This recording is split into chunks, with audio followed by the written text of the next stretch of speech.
Your mind is a weapon, and you got to begin to use it and control it. Most people are out of control with their mind. They don't point it at something. They let the world point it, and they misfire all the time. You have control over your mind. You just have to assert it. You have to decide that you are going to be in control, that you are going to do what you want to do. And if you understand the mind, it does what you tell it. That's its job. And if you tell it better stuff, you have an amazing life. And if you tell it mediocre stuff, you have a mediocre life. Because there are some things in your life that will make you rot, that slap you out of your stupor and say, this ain't no time to cry. So you got to get used to being a little disappointed. You got to get used to walking into situations and being flexible, because if you are not flexible, you cannot survive. And all of a sudden, life demands that you pick up the pace. If you don't pick up the pace, you're going to be left behind. Because almost all problems can be solved if only you take the time to see them and think them through. That's very easy to understand, and it's very easy to say, but it takes strong character to put it into practice. You live in a world that's flat and two-dimensional. In other words, the impatient person lacks all sense of perspective. Perspective lets you measure your plans and current events against things that have already occurred, and also against your desires and aspirations for the future. Then and now, here and there, near and far, need and know, watch and wait. These are the dual optics that allow the patient man to see in stereo, where the nearsighted person sees only the present, or the dreamer sees only an imaginary future, and more likely than not, trips over his mistakes trying to get there. I'm not suggesting that you don't work hard in terms of an idea, but I'm trying to tell you, if you grind, you will be broke the rest of your life, or you will barely make it. This society did not become rich by workers. It became rich by the people who knew how to put the workers to work. I heard a poem once that said, many a flower has bloomed unceasingly and wasted sweetness upon the cold desert air. It's translated, that means simply that many a talented persons have gone unnoticed, and the world never had a chance to be exposed to their talent, because that person did not take the time to begin to express or to demonstrate or to motivate themselves in the direction to bring that which they came into the universe to bring. If you can identify your God-given gift, that's your greatest chance for success. Because God gave all of you a gift. All of you are gifted, every last one of you. God gave you a gift at birth. He gave it to you. You ain't got to look for it, it's inside you. It's the thing that you do the absolute best with the least amount of effort. When you are living in your gift, when you get up in the morning to go to work, you're overjoyed. This is how you know you're not living in your gift. If you are waking up in the morning and you can't stand waking up because you don't want to go to your job, it's because you are not living in your God-given gift. God created you to have a life of abundance, to wake up in a joyous spirit. If you're not, it's because you have not tuned in to what God created you for. The separation of talent and skill is one of the greatest misunderstood concepts for people who are trying to excel, who have dreams that want to do things. Talent you have naturally. Skill is only developed by hours and hours and hours of beating on your craft. 80% of success is psychology, 20% is mechanics. The problem is most people live in their heads. They have their dream, they have their goal, they have a desire, they get hyped up about it, they get fearful about it, and they just don't execute. See, when you are not filling your life with the things that you are capable of doing, then there are gaps in your life. And what we do when we're not living out our true identity, we begin to fill the gaps. We fill the holes with garbage, alcohol, drugs, worry, self-destructive behavior. So when you begin to look at your life and you know that you're not doing what you can do because you have allowed yourself to be held captive by your fears. Now, when you don't have a true appreciation and acceptance for who you are, and you allow yourself to be immobilized by fear, what happens in the process is that you begin to abuse yourself. You begin to sabotage your life, you begin to sabotage your dreams, you begin to unconsciously work against yourself. You become your own worst enemy. So what do you do about that? I need a mission. We all need a mission. That's what life should be, is a mission. That's what gives your life purpose and focus and drive and ultimately satisfaction. There's things that you know you're supposed to do as a human being. Things that you know are going to improve your life. Do those things. There's things that you know are going to make you a worse person and make your life worse. Don't do those things. And sometimes people ask me what to do if they don't know what their mission is or what their mission should be. And I tell them, if they're in that situation, to go help someone. Go help someone else. Make that your mission. Because that will make you better, and it'll make the world better. And eventually from that, you'll see what your mission is. Well, you begin to realize that your dream and your gifts have so much meaning and so much value for you, till your hunger for them will give you a special drive.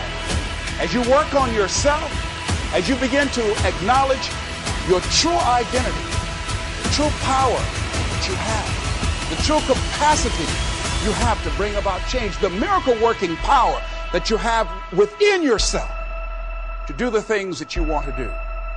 You only live once, so do what you feel passionate about.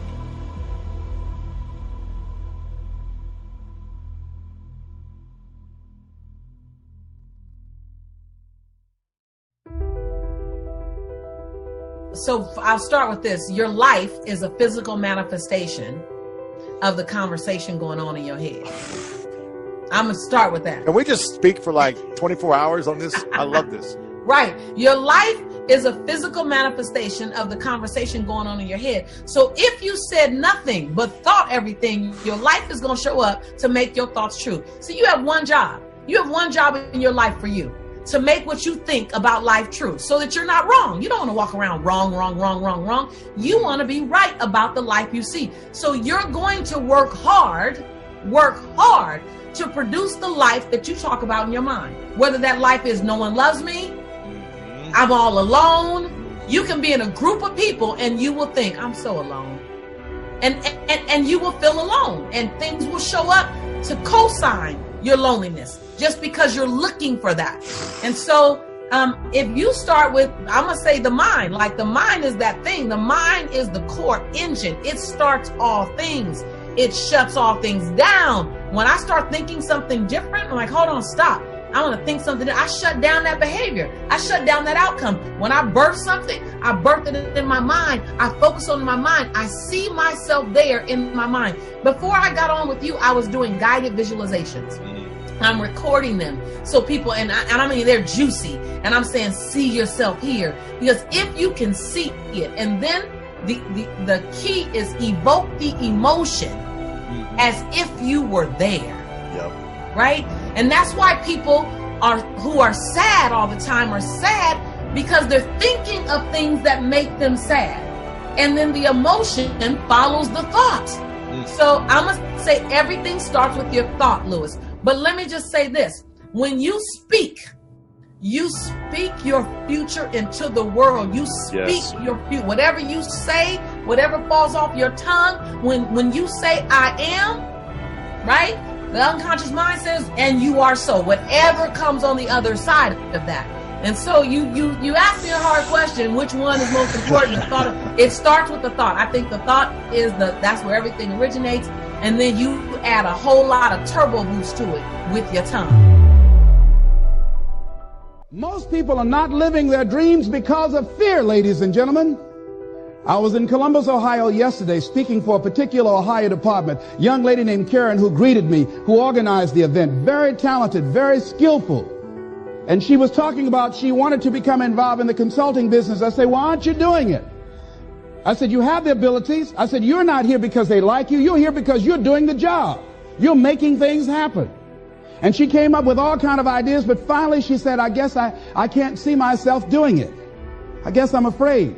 Fear, limited vision, and lack of self-esteem is what keep most people doing things they don't want to do. I flew from Columbus, Ohio to Denver, Colorado to a major communications company. And the person that picked me up at the airport told me about the fact that the company was planning on having a major downsizing. And they offered some of the employees there an early retirement, and some of them will earn as much as $300,000. And they said, this is the last time that you can take this offer. If you don't do it, when we have the downsizing, you might be among those who will lose their jobs, and all you will get is your severance pay. And only 50% of the people who were eligible to take the $300,000 took it. The others were afraid to take a chance on themselves. The others couldn't see themselves beyond that company. They couldn't see life after that company. The same reason that people stay in relationships where they're abused or they're unhappy or it's unfulfilling. They can't see themselves beyond that relationship. They can't see themselves enjoying life without that person. They think that this is all that they can do. The same reason that people get stuck at a certain level in life. They can't see things being better for them. And they think that this is it and this is all they deserve. This is all they've ever seen. It's been passed on to them. And they think that this is it for them. Oh no. Everybody experiences extreme stress at some point in their life. I don't care who we are. Something happens outside our control and it hits our life and it knocks us on our tail.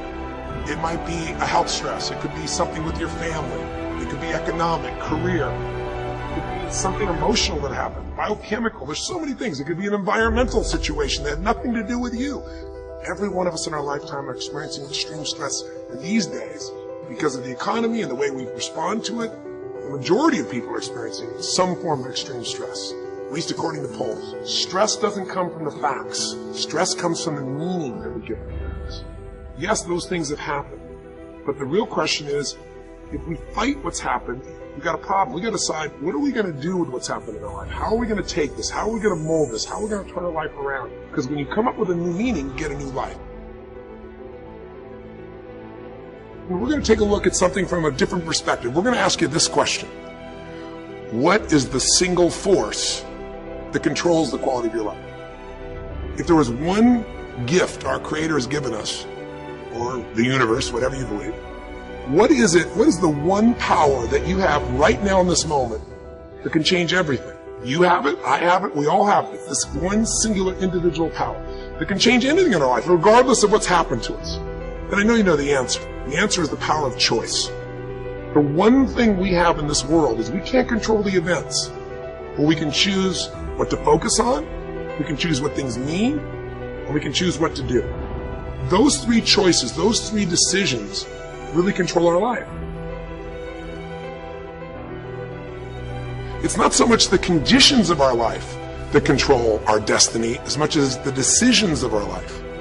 Try for a second to think about something. Think about your life. And just think about, are there a few decisions? If I were to ask you 2 decisions you've made in your life, you know, that if you would have made a different decision, you would have had a totally different life. I mean, it may be, a life may have been better, or it may have been worse, I don't know, but you would have a different life. I'm not asking you to buy into the fact that you should have known the answers. I just want you to see the power of a decision. How is your life better today because of a decision you made? Here is something else exciting. It's possible for people of modest means to start a wealth plan. You don't have to be wealthy to have a wealth plan. You don't even have to be healthy to start a health plan. All you have to be is smart. Smart enough to say, hey, I've got the wrong plan, and I'm going to get around someone who has a better plan and make it my plan. So, find some successful people to help you fill out your success plan. Find somebody healthy to get your better health plan going. Find somebody living a unique lifestyle to develop your lifestyle plan. This is called association on purpose, getting around the right people by expanding your circle of influence. I have a really unique friend. I'm always trying to find more ways to spend more time with him. He's the big game hunter, millionaire, businessman, traveler, and in my opinion, one of the world's great philosophers. He has two special gifts among many that make it worth all the time I can possibly spend with him. And those gifts are, one, the ability to absorb, the ability to soak up a day and all of its events. His memory is uncanny. I swear he remembers in detail almost every day of his life and every book he's read. I think it is more exciting for him to go to Spain and come back and tell you about it than it is to go yourself. And the reason is, when he's there, he doesn't miss anything. He picks up the sounds and the colors, the experiences and the happenings. He absorbs like a sponge the sight, the people, the whole scene. Then he has this second unique gift, the gift of expression. He can put all he saw and touched and felt into word, exciting word. When he talks, you can feel the water lapping on your feet. You can see the color. You can smell the aroma of the flowers and the food. What great gifts to absorb and to express. If I spend a day with him, I get my time's worth. He can put a year into a day's conversation. It leaves you spellbound. He can read a book and with flawless detail give you a capsule version, and more often than not, make it more exciting than if you read the book yourself. From Shakespeare to the Beatles, from Africa to Beverly Hills, he's got it, recorded it, and can express it with spirit and precision. You can imagine what a valuable association this is for me.